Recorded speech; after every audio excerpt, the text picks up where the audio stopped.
Welcome back to Inside City Hall, where we are turning our focus to the competing process for a casino license. We're going to be bringing you an in-depth look at the various casino proposals all summer long as part of our series, New York's Big Bet. Tonight, we take a closer look at a proposal for a casino at Freedom Plaza. The name of the park is Freedom Plaza. We want this to be part of the revitalization of New York City, to be a true integrated resort for everyone to enjoy. It's an iconic project, and it will deliver affordable housing to everyday New York. Everything about this project is about social responsibility. You just heard a part of the vision for this casino. The area involved would span from 38th Street to 41st Street on First Avenue, and it will be right next door to the United Nations headquarters. The developers behind this proposal include the Soloviev Group, Mohegan and Banyan Group. It's estimated to create 17,000 jobs, and it is an $11.1 billion investment. The plans also include a publicly accessible waterfront park, a wide range of shopping and dining options, and 2 world-class hotels. Joining me now to talk more about their vision for this are 2 of the developers. Michael Hirschman is the CEO of the Soloviev Group. Ray Pino is the CEO of Mohegan. Welcome to the program. Great to see you. Thank you. What made you decide on this site as a place to do all of this development? Well, we've owned this site for quite some years now, and we were planning on developing it into a 4-building residential and commercial space. But then 3 years or so ago, we heard about the New York State Legislature thinking about giving 3 downstate licenses. And we began to wonder, is it a better way to do this by increasing the number of houses, increasing the park space, and bringing in a beautiful hotel? And we decided to go for it.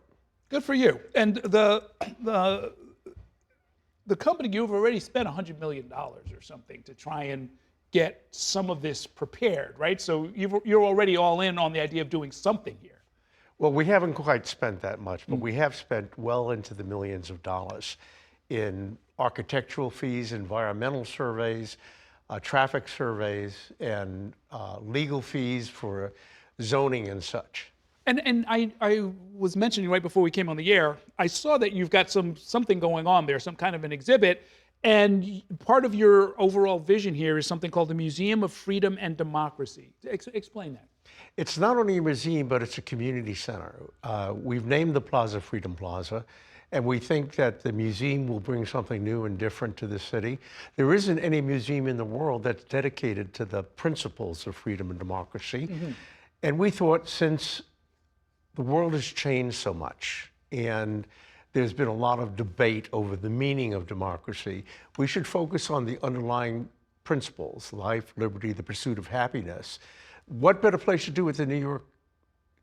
We were the capital of this country way back when, and New Yorkers speak loudly and are now heard around the world about what they think.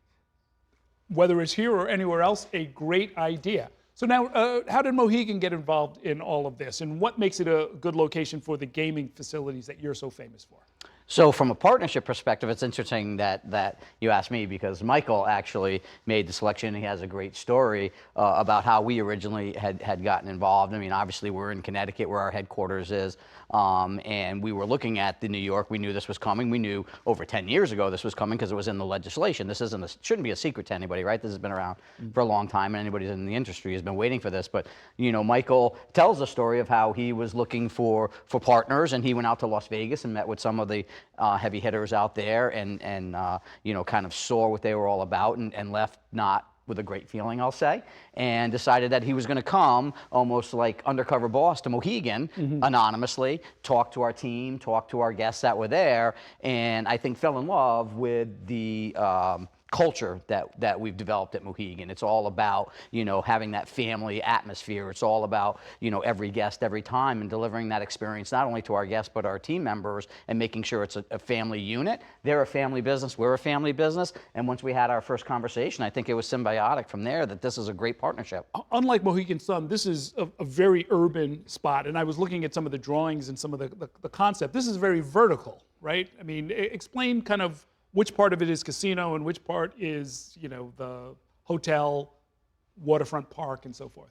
So in reality, the casino itself is actually going to sit underground. The residents aren't even going to see the casino. As Michael has said innumerable times, there's not going to be flashing lights like Las Vegas and you know, big gaudy girls or whatever. It's going to be underground. So what's going to be above ground is the apartment buildings with over 500 affordable housing units and the hotel, and then a beautiful 5-acre park. Nearly 5 acres of park and open space that we're going to provide to the community to use at their leisure. A park that we're going to make sure is secure to use, that's well lit, that's going to have security officers to patrol, that people can use 24/7, and that's for the community's benefit as well as our guest benefit. And we really look forward to the development and the design that our architects have come up for this project. Yeah, for my viewers, the park would be roughly the size of Bryant Park. And we've seen how much great stuff you can do in Bryant Park, so that would be the That's right. There's not a lot of green space along that First Avenue site, but we're going to have daycare centers. We're going to have playground for children. But the important thing is we're going to have the community decide what they want on the site in terms of the park. We'll have an advisory board made up of community members. They'll decide what events they want. They'll decide what sort of activities they want.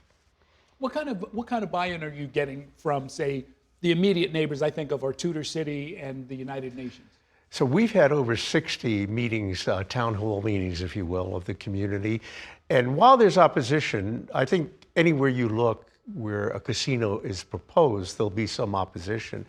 We've gotten very good feedback. In fact, we did a poll by an independent polling institution which showed that 57% of the people in that district are in favor of this project. Why?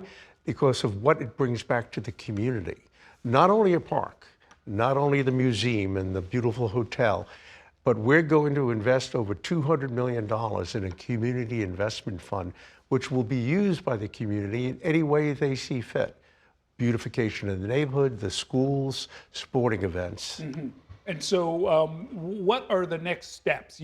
I understand there's going to be the community advisory committee making its own recommendation or approval, and then you wait to be selected.